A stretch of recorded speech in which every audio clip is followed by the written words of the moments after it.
अरे गोलू, आया नहीं अभी तक सारा सामान? गोलू हाथ में लड्डू की थाल लिए हुए है। हाँ जी पापा, आ गया है। ठीक है, ऊपर जाके देख क्या आरोही तैयार हुई या नहीं। जी। गोलू भागा ऊपर जाता है और आरोही के कमरे का दरवाजा खोलता है। आरोही हल्की सी गर्दन घुमाकर देखती है। दीदी, वो पापा पूछ रहे थे कि आप तैयार हुई या नहीं। आरोही विक्षुब्ध स्वर से कुछ शब्द अपने कंठ से निकालने की कोशिश करती है।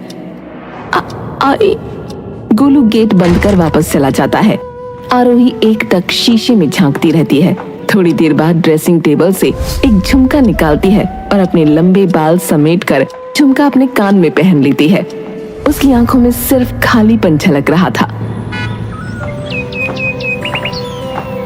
गोपाल तभी दौड़ते हुए दरवाजे पर उनका स्वागत करने आता है। अरे आइए आइए समधे जी, बहन जी, अरे आओ बेटा आओ। अरे गोलू, अरे सामान उठाओ भाई। है नमस्कार गोपाल साहब, नमस्कार। और बताइए, सब कुशल मंगल? कृपा है आपकी, बस आइए आइए। सभी लोग अंदर आकर विराजमान हो जाते हैं। गोपाल एक फीकी हंसी हंसता है। पूरा कुनबा बाहर आता है। गोपाल के कुनबे में सिर्फ 5 लोग थे। उसकी बीवी लक्ष्मी, बेटा गोलू और उनकी विधवा भाभी सुमन, जिनकी बेटी थी आरोही। सभी संबंधी एक दूसरे से मिलते हैं और आपस में बैठकर बातचीत करने लगते हैं।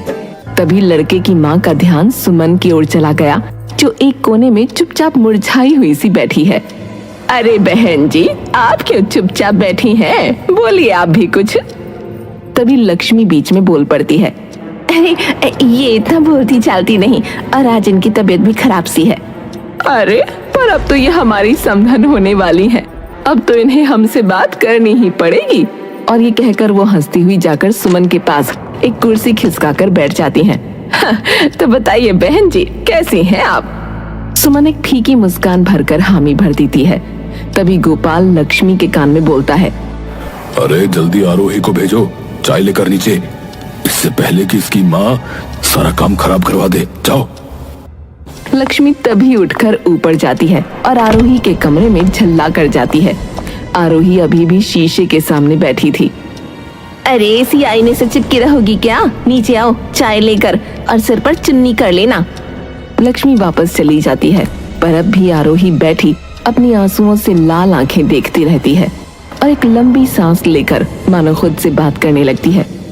पापा, देख रहे हो क्या आप? एक आदमी एक 11-12 साल की बच्ची के साथ रॉकिंग चेयर पर बैठा है।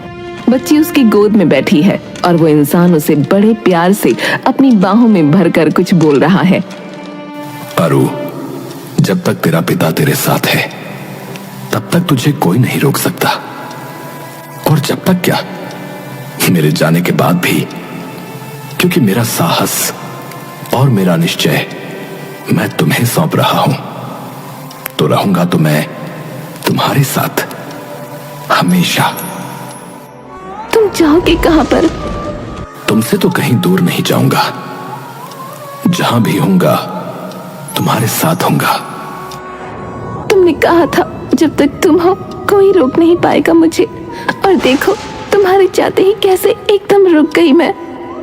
आरोही सहमी सी चाय लेकर नीचे उतरती है और सबको चाय परोसने लगती है।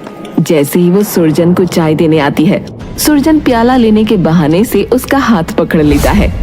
आरोही झिझक कर अपना हाथ अचानक पीछे खींचती है और थोड़ी सी चाय छलक कर सुरजन के ऊपर गिर जाती है। आरोही डरकर सुरजन की ओर देखती है। सुरजन का मुंह चढ़ा होता है। वो थोड़ी सी ही डरी हुई है ना, इसीलिए। बेटा तू रख दे चाय, अपने आप ले लेंगे। आरोही चाय रखकर अपनी माँ के बगल में ऐसे आ बैठती है मानो कोई बच्चा धूप से छुपने के लिए पेड़ के पीछे आकर लुक गया हो। तभी लड़के वालों के साथ आया बूढ़ा बोलता है। अरे बेटी, कहाँ तक पढ़ी हो? तभी थोड़ी हिम्मत करके सुमन बोल ही पड़ती है। जी अभी तो 11वीं ही कर रही है।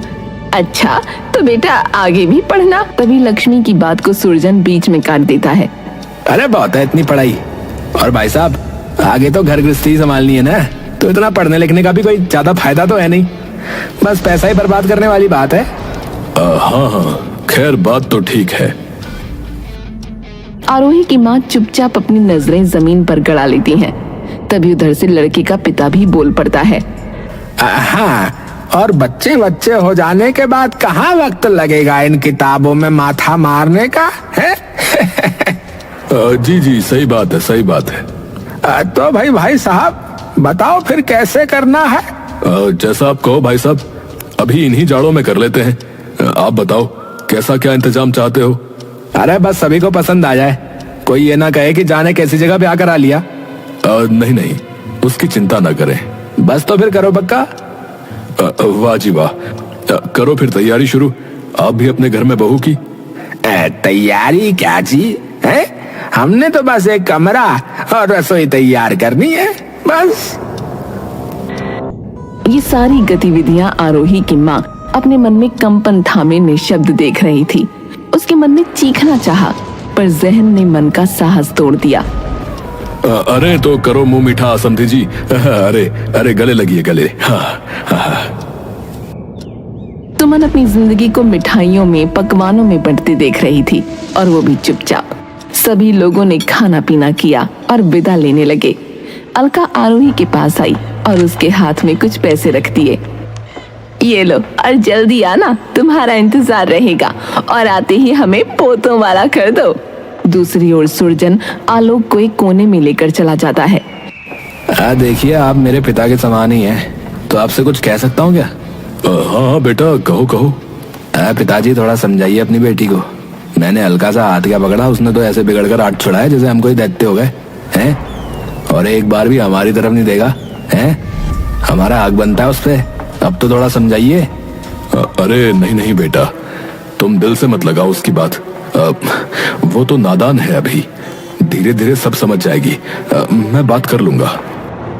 सभी लोग विदा लेकर अपने घर निकल जाते हैं। अरे ये जो नखरे दिखाने हैं ना, तो अपने बाप को दिखाना, मर के, या फिर अपनी माँ को दिखा। पता है क्या कह के गया है वो, कि उसके जरा से हाथ लगाने पे ऐसे झटक के दूर किया जैसे वो कोई प्रेत हो। अरे जिस्म में क्या आग लग गई है अगर उसने थोड़ा सा छू ही दिया तो? तभी वो सुमन की ओर गुस्से से पलटता है। और भाभी आप, वैसे तो आपकी जुबान पूरे वक्त सिली रही है, लेकिन जैसे ही पढ़ाई की बात आई तो फट से बोल पड़ी आप।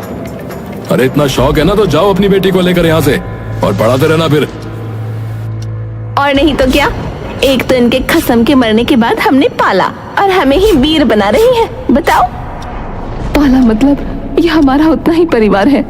अरे है नहीं था, अब मेरा है, और मैंने ठेका नहीं उठाया आपका। रखा हुआ है वही बहुत है, और इतने बुरे लगते हैं तो निकलो यहाँ से। तभी आरोही सहसा उठती है और जाकर आलोक के पैरों में गिर जाती है। अरे ये क्या ड्रामा है अब है?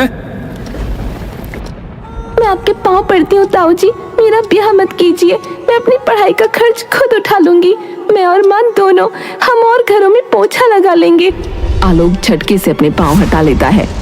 और हमारी इज्जत की धज्जियां उड़वा लो है? बेटा शादी तो तय हो गई है, अब तुम्हें पसंद हो या ना हो करनी पड़ेगी। ये कहकर दोनों मियाँ बीवी अपने कमरे में चले जाते हैं। सुमन भागकर आरोही को अपने सीने से चिपटा लेती है। माँ, हम भी चलते हैं बापू के पास, बिना पापा के तो कुछ भी नहीं है हम।